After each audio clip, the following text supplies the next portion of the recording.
के माँ-बाप हो या उनके भाई हो, उनके बाप हो, कुछ भी होकर अगर क्या है, इस तरह से नहीं करना, ये क्या है अपने मर्द को रोक के रखना क्या है जो भी है, वो लोग सिखा रहे हैं, हाँ जो सिखा रहे हैं, लेकिन गुमान है, जी। तो गुमान में है, लेकिन ये कैसे अपने आप को इस्लाह करे? देखिए कोई भी चीज गुमान पर कायम नहीं होती है। गुमान से हमें हुक्म दिया गया, अल्लाह रब्बुल आलमीन ने हुक्म दिया है सूरह हुजरात के अंदर कि या अय्युहल्लज़ीना आमनू इज्तनिबू कसीरम मिनज़्ज़न, बहुत ज्यादा गुमान से अपने आप को महफूज रखो, बचाओ। ठीक है। ठीक है, इन बअज़ इस्म, इसलिए कि तुम जो गुमान कर रहे हो उसमें बहुत सारे गुमान गुनाह हैं। तो गुनाह कैसे होंगे? जैसे मिसाल के तौर पे हम अपनी बीवी पर ये शक कर रहे हैं, अगर वो कोई किसी बात का मुतालबा करती है, कब शक करेंगे? वो किसी बात का मुतालबा करती है या हमारे दरमियान इंटरफियर करती है किसी मामले में, किसी चीज के अंदर, तो हम ये समझने लगते हैं कि हो सकता है इसकी माँ, इसका बाप, या मतलब उससे मुताल्लिक उसका भाई जो है, उसको उसको इस बात पर उभार रहे हों ये लोग, ये हम सोच रहे हों। हालांकि उन लोगों का विचारों का कोई दखल नहीं है। ऐसा भी हो सकता है कि उनका कोई दखल नहीं है, किसी ने कुछ भी नहीं कहा, लेकिन हमने उनके बारे में एक गुमान रख लिया। तो गलत चीज है, ये गुनाह का सबब है कि हम किसी को बुरा समझ रहे हैं किसी बात को लेकर के, जबकि वो बरी हैं। तो अब जब बरी हैं तो गुनहगार होंगे कि नहीं गुनहगार होंगे? हमने गोया कि अपने गुमान के मुताबिक जो है उस शख्स पर या उसके बाप पर या उसकी माँ पर या उसके भाई पर एक तोहमत लगा दी अपने गुमान की बुनियाद पर। अच्छा, अब ये गुमान आगे बढ़ेगा। हमने शक पैदा कर लिया, अपने जहन में एक इमारत बना ली कि ये बात हो ना हो इसके भाई या इसकी माँ या इसकी बहन के सिखावे पर है या इसके बाप के सिखावे पर है। तो हमारे दिल के अंदर तो बोझ पैदा हो गया उनके ताल्लुक से। दूसरे स्टेप पर हमारे और हमारी अपनी बीवी के दरमियान फिर नफरत पैदा होगी कि अपने माँ बाप के कहने में है, ये हमारी दुश्मन है, ये हमारे माँ बाप की दुश्मन है। तो अब बीवी के ताल्लुक से भी एक तरह से बोझ और नफरत की आग जो है जलने लगेगी। अब शैतान इसको आहिस्ता आहिस्ता आहिस्ता आहिस्ता खूब जो है हवा देगा, और बात कहां तक पहुंचेगी? बात यहां तक पहुंचेगी कि मारपीट की भी नौबत आ जाएगी, कभी जबान पे आ जाएगी। अगर गुस्से में आया तो उसकी माँ को गाली भी दे सकता है, उसके भाई को गाली भी दे सकता है, उसके बाप को गाली भी दे सकता है। अब वो जो कुछ औरत कह रही है या कर रही है वो उसकी अपनी सोच है, वो अपने मुताबिक कर रही है।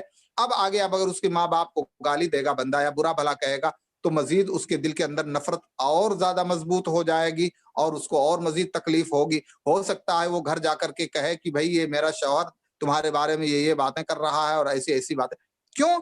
इसलिए कि ये चीज, अच्छा इतना ही नहीं है, आप यकीन माने, ये तो शौहर की बात मैं कह रहा हूं, खुद उसके शौहर के माँ बाप जो उस लड़की के सास ससुर हैं, वो भी गुमान करने लगते हैं। जैसे मिसाल के तौर पे आपका हिसाब हो, आप अपनी बीवी के ताल्लुक से या उसकी हिमायत में, या आप ये देखते हैं कि वो मजलूम है, उसके दिफा में अगर कोई बात आपने कह दी, तो फौरन आपके माँ बाप या आपकी बहनें ये ताना लगाने लगती हैं कि अपनी बीवी के कहने पर है या अपने ससुराल वालों के कहने पर है, और ये है वो। ये बड़ा खतरनाक चीज है। तो एक तो हमारे खुद माँ बाप और भाई बहनें शादी होने के बाद अगर हमारे रिश्ते, हमारे ससुराली रिश्ते मजबूत हैं, तो ये शक व शुबहे में मुब्तला हो जाती हैं और माहौल इंतहाई गंभीर और गंदा पैदा करने लगती हैं। खुद हम भी अगर ये सोचने लगेंगे, अपने माँ बाप के साथ, अपनी बहनों के साथ बदगुमानी मुब्तला होंगे, तो फिर खानदान तो तबाही की तरफ चला जाएगा ना, रिश्ता तो नाजुक मरहले की तरफ चला जाएगा। इसलिए शरीयत का हुक्म बिल्कुल नहीं है कि किसी के बारे में कोई गुमान करा किया जाए, और अगर गुमान पैदा होता है तो चाहिए कि शौहर को हिकमत अमली से काम चलाए, और सांप भी मरे और लाठी भी बचाए।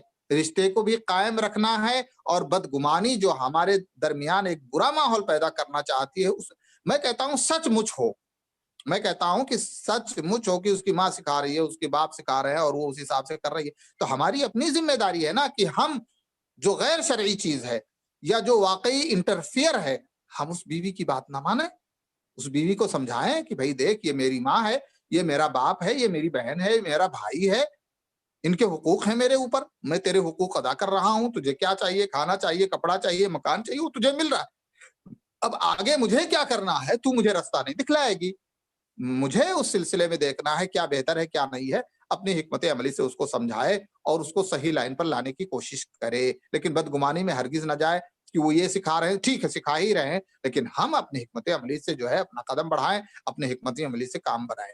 جی جزاکم اللہ خیر شیخ. شیخ اگر بدگمانی سے اگر رشتہ ٹوٹتا ہے تو یہ رشتہ کون سے گناہ میں گنا جاتا ہے شیخ؟ یہ گناہ کبیرہ ہوگا اور ڈبل گناہ پائے گا، اس لیے کہ ایک تو بدگمانی کی اس کا گناہ، اور اس بدگمانی کی بنیاد پر اس نے رشتہ توڑا تو وہ ڈبل گنہگار ہوگا. ایک بدگمانی کا گناہ پائے گا اور ایک بدگمانی کی بنیاد پر رشتہ توڑنے کا گناہ پائے گا، اور جن پر اس نے بدگمانی کی ہے وہ مظلوم ٹھہریں گے اور یہ ظالم ٹھہرے گا، اور یہ ایک طرح سے تہمت کی بنیاد کے باب میں داخل ہو جائے گی، گویا اس نے انڈائریکٹلی تہمت لگائی ہے ان کے اوپر. جزاکم اللہ خیر. جزاکم اللہ خیر. حیاکم اللہ.